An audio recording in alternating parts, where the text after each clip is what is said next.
Welcome back for another landscape drawing. We are going to get started right now. So today we're going to do this farm scene with these clouds. We're going to start with finding our horizon line like we've been doing the past couple of days.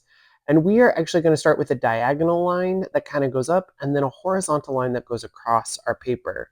We want to make sure that we have lots of sky today because the clouds and the sky are actually going to be the biggest part on our paper, if you will.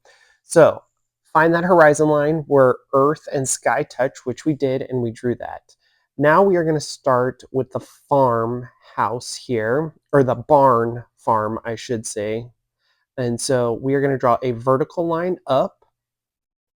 Then we are going to get started with the roof, and we're actually going to draw a line, a horizontal line that goes across, and it's at a slight diagonal, just slight. And then we're going to draw a diagonal line coming up, a horizontal line that goes across, and then a diagonal line that will come down here and then connect it. So we're giving you just a taste of perspective today where we can see at least two sides of the barn. Um, and so we're going to show you that. So today you're going to draw another diagonal line up on the top and then another one on the other side and then a horizontal line that goes across. So you should have this side of the barn almost done. Draw a vertical line coming down, so you should have one whole side of your barn finished. And it should look something like this. Then you're going to draw a diagonal line down from that point, and then another diagonal line down. If you notice, the diagonal lines coming down on the other side are slightly more extended on this side because we want to give almost like the feeling of our barn tilting, but it's not really tilting. It's kind of hidden behind this hill horizon line that we've made. Okay, so we should have two sides to our barn now, which gives us a little bit of a perspective drawing. Looks like it's farther away in the distance and it's smaller on our horizon line, which gives it also that depth that we've been talking about. We're going to draw three vertical lines to show where our windows are going to go on the side of our barn. Making sure that that line across on the bottom of our roof is ready to go. I want to make sure I get that angle right on those windows as well. So I kind of mimicked it on the roof and then I'm doing it on the top of the windows and the bottom, as you can see here. From here, I'm going to add my vertical lines to complete my windows. So there should be three little rectangles on this side of the barn. Now I'm going to start adding some squares for the other windows that we can see, I would say, on the front of this barn.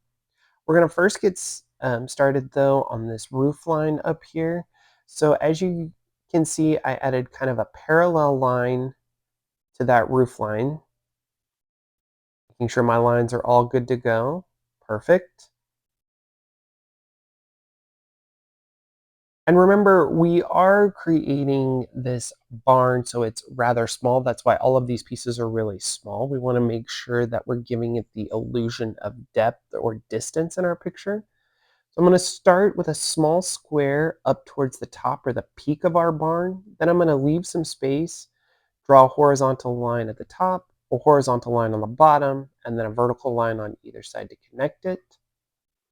So it's slightly larger than the one that I just did. Then I'm going to do horizontal lines on either side, kind of get the spacing, then horizontal lines on the bottom, and then vertical lines to connect them. So we see these two small windows on either side of this larger one in the middle. Next, I'm going to get started with the barn door or doorway. So I'm going to draw a horizontal line across. Then I'm going to add my vertical lines on either side.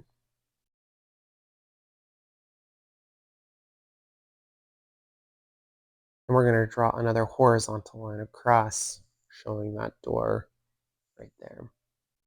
From here, we're going to draw two smaller windows on either side of that doorway. So we're going to start again with horizontal lines across, making sure our lines are correct.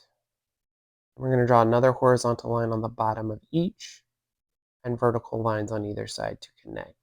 So we should have a barn that looks something like this. Now remember, I made these really small. Why? Because we are creating the illusion of space. So the clouds and things are going to be our biggest parts. Now, we're going to draw some vertical lines for the tops of what I would call kind of these chimney pieces. I'm not exactly sure what they are, but I think they're vents on this barn. I am so a city boy, guys, and I'm so sorry about that. But you should have 3 vertical lines on either side. And then what we're going to do is we're going to kind of create an upside down V to give it the illusion of the tops of those vents and creating kind of a rectangular prism, if you will. All right, zooming out here, you can see where we're at. Now, there were some bushes in this photograph. By the way, thank you, Don James, for this photo. If you have not been to Don James' website, you need to go look at this photo because it is absolutely amazing. He took this shot in the Flint Hills. So I'm creating this kind of bush, if you will, that was on the horizon line. It's kind of small. But then there's one that's even smaller on the right-hand side. So again, I'm not giving you complete directions, but it's just kind of a wiggly line, if you will, on either side. But one is larger on the left and one is smaller on the right. All right, I'm going to kind of dissect this. So I drew a diagonal line in the ground and then another diagonal line that slopes downward towards the right hand of our paper. So again, it kind of dissects this, breaks up the space. That way we know when we're adding color where the darkest parts are and the lighter parts. I did it on the right-hand side, and again, kind of a diagonal line that then connects to our first one. Then I'm going to do one more. Again, it can be kind of wiggly because this is farmland. All right, cloud shapes. So at the top of our paper, we're going to have these giant clouds that are kind of curvy lines, as you can see. And I'm doing it rather fast because I will tell you it's kind of hard to tell you how to do a cloud exactly. But what I want you to think about is I want you to think about clouds in general. Clouds are not perfect shapes, but they are, I would say, kind of a curvy line connected. And these clouds specifically are going to have more horizontal lines on the bottom of them. So when you're doing this, I want you to create these curvy lines that connect to each other with more horizontal lines on the bottom. As you notice, the clouds actually get skinnier and smaller towards the horizon line. That's what we want. All right, color adding. Take that dark sepia color and go ahead and get really dark up at the top.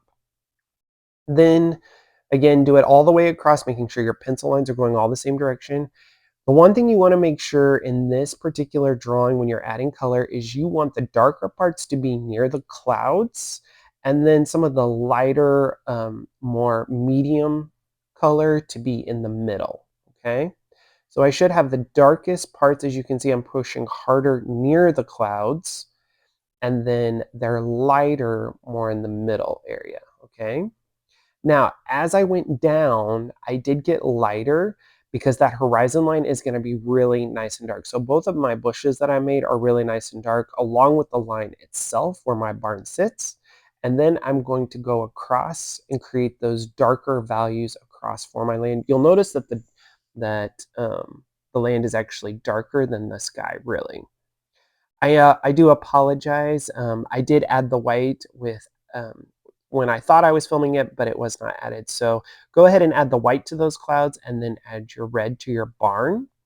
And then add a little bit of white, pressing lightly to your roof, and then your white to your windows. Again, I want to say thank you so much to Don James for this video, or for the image, for the inspiration for this video. Please like and subscribe, guys. Thanks so much for joining.